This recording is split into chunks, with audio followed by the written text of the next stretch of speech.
안녕하세요. 저는 결혼한 지 반년도 안 돼서 파혼하고 나온 30대 여자입니다. 저와 남편은 친척 어른의 소개로 만났습니다. 제 나이가 많은 것도 아니었는데 친척 어른 눈에는 나이 먹은 처녀가 시집도 안 가고 있는 게 걱정이 된다며 당신이 자진하여 지금의 남편과 선자리를 주선해 주셨어요. 사실 이건 표면적인 이유고 제가 불쌍해서 따내는 돈 많은 남자 소개해 주신다고 자리를 만드신 것 같았습니다. 남편은 저보다 4살이 많고 인물도 훤칠한 사람이었어요. 남편은 시어머니와 함께 식당을 운영하는 사람이었습니다. 식당 일에 매달리다 보니 여자를 만날 틈이 없었다면서도 저와 만날 운명이라 그랬나 보다는 말을 번지르르하게 잘하는 사람이었어요. 당시 저희 친정은 아버지가 선보증으로 인해 경제적 상황이 녹록지 못한 상황이었습니다. 아버지는 친구분들을 너무 좋아하셨고 무슨 부탁이건 거절을 하지 못하시는 분이셨어요. 그런 아버지의 성품이 다른 사람들에게는 어땠을지 몰라도 가족들에게는 독약이나 다름없었습니다. 가진 거 없이 퍼주기 바쁘셨으니까요. 한 번은 제가 아주 어렸을 때의 일입니다. 아버지 친구분께서 먹고 살기가 너무 빠듯하다며 옥장판을 담보로 줄 테니 돈을 빌려달라고 했답니다. 결국 그 당시 부모님과 어린 저까지 셋이서 반지하 방 한 칸에서 살았는데 그 방 한 구석에 옥장판이 산처럼 쌓이게 되었습니다. 어린 나이였지만 부모님이 싸우시는 이유가 무엇 때문인지 알아차릴 수 있을 만큼 두 분은 자주 같은 이유로 다투셨습니다. 지금도 그 장면이 생생히 기억이 납니다.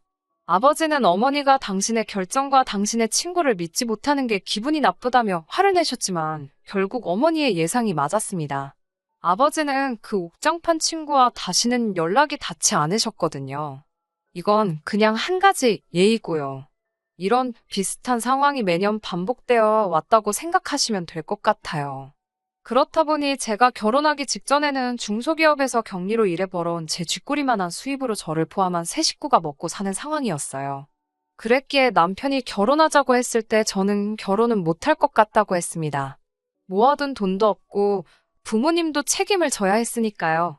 그런데 남편은 자기가 아들처럼 저희 부모님을 모시겠다며 몇 날 며칠을 집 앞에 찾아오고 저한테 공을 들이더라고요. 그런 남편의 모습에 조금씩 저도 마음의 문이 열렸고 그렇게 결혼을 결심하게 되었습니다. 하지만 결혼 준비를 시작하면서 조금씩 문제가 생기기 시작했습니다. 남편에게 얼마나 모아두었냐고 물으니 그건 시어머니께서 관리를 하고 있기 때문에 자기는 잘 모른다고 하더라고요. 식당 일 자체가 시어머니와 남편 둘이서 하다 보니 시어머니가 전반적으로 모든 부분에 있어서 진두지휘를 하고 계셨습니다. 남편은 돈이 필요하면 그때그때 시어머니에게 이야기하고 돈을 타쓰는 상황이었고요.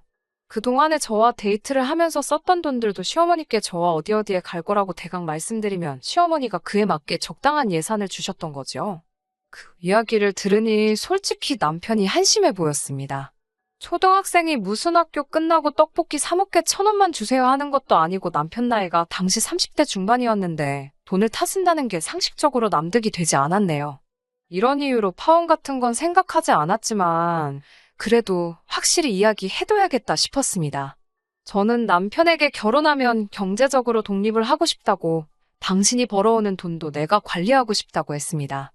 남편은 미처 예상치 못한 이야기를 들어서 그런 건지 살짝 놀라워하는 것 같았습니다. 그리고 전 솔직히 만약에 안 된다고 하시면 파혼할 작정이었습니다. 경제관념 없는 남편과 살면 아내가 얼마나 고생인지 이미 친정어머니를 통해서 질리도록 봤는데 그 길을 제가 또 걸을 순 없었으니까요. 하지만 다행히 시어머니는 좋을 대로 하라고 하셨습니다. 돈 관리라는 게 해봤자 머리만 더 아프다며 당신도 한시름 덜고 좋다면서요. 아무튼 이런 이유로 남편이 따로 모아둔 돈은 없었고 대신 시어머니가 집을 구해주셨습니다. 저는 그동안 직장 생활을 하면서 꾸역꾸역 모은 2천만 원과 친정아버지 몰래 어머니가 보태주신 1,000만 원이 있었습니다. 친정 어머니는 더해주지 못해 미안하다 하시면서 눈물을 보이셨는데 가슴이 너무 아팠어요. 사실 그 무렵에는 친정아버지가 알코올 중독 증세까지 보여서 집안 꼴이 더 말이 아니었거든요. 마음 같아서는 친정부모님이 이혼하시고 제가 친정어머니만이라도 어떻게 돌봐드리고 싶었지만 방법이 없었어요. 제 생활이 안정이 되면 그때 어떻게든 방법을 찾아야겠다 생각했지요. 신혼여행에서 돌아오는 날 시댁에 인사를 드리기 위해 들렸습니다. 시어머니는 저에게 앞으로 남편 월급을 너에게 주기로 하지 않았냐며 저에게 봉투 하나를 내미셨습니다. 저는 이때만 해도 가슴이 얼마나 벅차오르던지 뭐라고 말로 표현하기도 어렵네요. 남편도 옆에서 저를 보며 씩 웃어 보이는데 솔직히 저 이때만 해도 정말 결혼 잘한 줄 알았습니다. 집에 돌아와 긴장한 마음으로 봉투를 열었습니다. 그리고 전 정말 충격받았습니다. 시어머니가 주신 돈은 100만 원이었어요. 제가 이렇게 말하면 어떤 분들은 욕을 하실지도 모르겠지만 100만 원이라는 액수는 저에게 충격 그 자체였습니다. 남편은 식당에 하루 종일 있다시피 하거든요. 아침 8시 출근해서 집에 밤 10시나 되어 옵니다. 아니면 오후에 잠깐 들어왔다가 다시 나가서 새벽 2시에 오는 일도 숱합니다. 가게에 주인이 없으면 직원들이 장난질한다고 어머니와 남편이 둘 중 한 사람은 꼭 가게에 있어야 했거든요. 기본적으로 하루에 10시간 이상 일을 하고 한 달에 딱 2번 쉬는데 고작 이만큼을 주신다니 말도 안 되는 계산이었어요. 저는 남편에게 어머님이 얼마나 주셨는지 알고 있냐고 물었습니다. 충격적이게도 남편은 자기가 100만 원을 번다는 건 알고 있었어요. 제가 지금 최저시급이 얼마인 줄 아냐고 어떻게 이걸 월급으로 주실 수 있냐고 화를 냈어요. 하지만 남편은 별일 아니라는 듯이 쓰고 부족하면 어머님께 이야기하면 된다는 식이었습니다. 당장이라도 시어머니한테 가서 따져먹고 싶었지만 정작 당사자가 별일 아니라는 듯이 나오고 그렇다고 제가 결혼할 때 뭘 제대로 해온 것도 아니라서 입이 안 떨어지더군요. 결국 가진 거 없이 시집온 제 자신이 서러워서 눈물만 흘렸고 몇 달을 참고 살아야만 했습니다. 남편 말대로 생활이 아예 안 된 것도 아니었고 생활비가 부족하다 싶으면 남편이 시어머니께 돈을 또 받아오고 하더라고요. 하지만 저를 속상하게 한 건 남편의 월급뿐만은 아니었습니다. 결혼 전 시어머니께서 구해주신다고 한 집도 사실은 1가구 2주택을 가지고 계시면 세금이 많이 나오니까 이름만 남편 앞으로 해주신 거였고 당장은 저희가 들어가서 살 상황이 못 되었습니다. 시어머니는 길어봤자 4년이라면서 일단은 저희더러 시어머니 집에 들어와 살려고 하셨습니다. 시어머니와 셋이 살다가 세입자가 나가면 그 집에 저희가 들어갈 수 있게 해주신다면서요. 뭐 하나 처음에 말씀하신 거랑 비슷하게 굴러가는 게 없었기에 저도 솔직히 실망을 많이 했고 화도 많이 났어요. 그러다 하루는 몸이 너무 안 좋아서 반차를 내고 집에서 쉬고 있었습니다. 시어머니와 남편은 식당에 일을 하러 나간 상황이었고요. 그 두 사람은 제가 집에 있는지 몰랐을 거예요. 제가 평소처럼 출근까지 했다가 중간에 집에 들어왔으니까요. 침대 위에 누워서 잠을 청하고 있는데 갑자기 현관문 열리는 소리가 나더라고요. 발소리를 들으니 시어머니였어요. 나가서 인사를 할까 하다가 솔직히 몸도 피곤하고 그래서 그냥 자는 척 눈을 감고 있었습니다. 날이 더워서 베란다 쪽 창문은 살짝 열어둔 상태였고요. 그래서인지 시어머니 말소리가 너무 잘 들리더군요. 시어머니는 누군가와 통화 중이셨습니다. 무슨 이야기인지 들으려고 한 건 아닌데 제 이름이 자꾸 나와서인지 귀에 딱딱 꽂히더라고요. 전에는 저희 남편이 한 달에 쓰는 돈이 100만 원도 안 됐고 불만도 없었는데 저랑 결혼하고 나서는 100만 원도 기본이라면서 아무래도 저희 친정으로 돈을 빼돌리고 있는 것 같답니다. 듣고 있는데 너무 억울하더라고요. 남편하고 데이트할 때부터 느꼈던 거지만 정말 제대로 된 옷 한 벌이 없었어요. 식당에서 일한다는 이유로 맨날 티셔츠에 청바지만 입고 다니는 남편이 안쓰러워서 옷 몇 벌 사주느라 돈 들어갔고요. 하도 입에서 냄새가 나서 보니까 썩어가는 어금니 치료도 안 하고 있길래 데리고 가서 임플란트 시켰습니다. 어이가 없고 화가 나서 당장이라도 쫓아나가 시어머니한테 뭘 좀 알고 하시는 소리냐고 따져먹고 싶었습니다.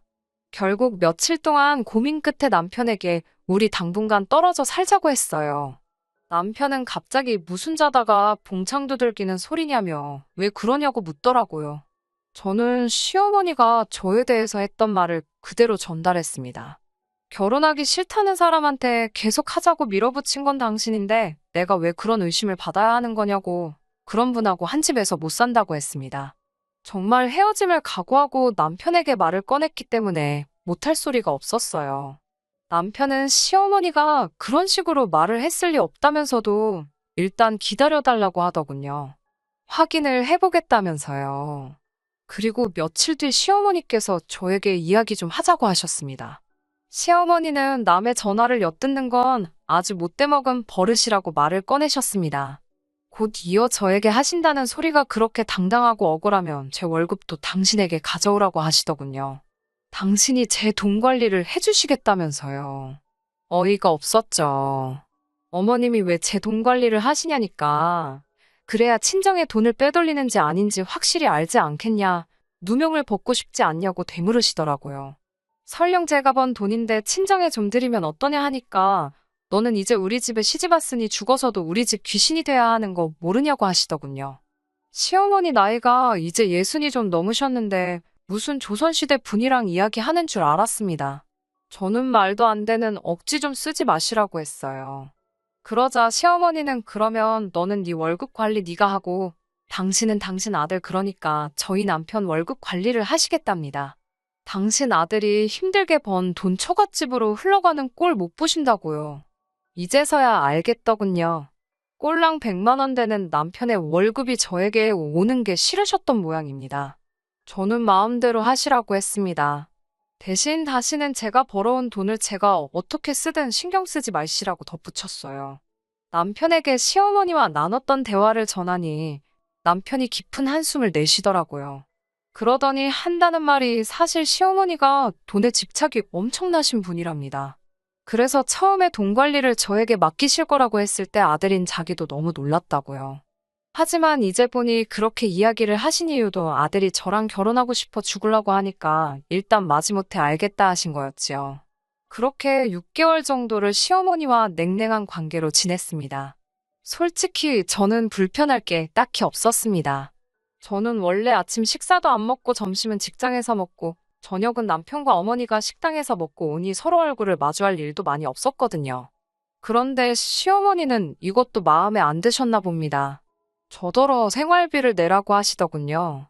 당신 집에서 공짜로 먹고 자고 하니까 생활비를 내랍니다. 처음에 결혼할 때 집 해주신다고 얼렁뚱땅 합가를 하게 한 건 당신이시면서 생활비를 내라는 억지를 쓰셨어요. 저는 생활비까지 내야 하면 차라리 방을 구해 나가겠다고 했습니다. 시어머니는 콧웃음을 치시면서 그럴 돈이나 있냐고 비웃으셨어요. 저는 그때부터 회사 근처 오피스텔을 샅샅이 뒤졌습니다. 시어머니의 심통과 억지를 받아내면서 살만한 큰 그릇도 못 되었고 그런 상황에서 제대로 목소리도 못 내는 남편도 꼴보기가 싫었으니까요. 그렇게 2주 가까이 지났을 무렵 정말 기적같이 제 예산에 맞는 오피스텔을 찾게 되었습니다. 결혼할 때 혼수와 예단을 하기 위해 가져온 3천만 원이 이렇게 쓰이게 될 줄은 상상도 못했지만요. 계약서에 잉크가 마르기도 전에 시집에 도착해 제 짐을 싸기 시작했습니다. 그 모습을 본 시어머니가 저더러 뭐하는 짓거리냐고 물으셨어요. 저는 생활비 낼 바엔 나간다고 하지 않았냐고 지금 나가는 거라고 했습니다. 그러자 시어머니는 시집 온 여자가 지 마음에 안 든다고 짐 싸서 나갔다는 소리는 처음 들어봤다면서 그에 비해 그 딸이라는 소리라 하더군요.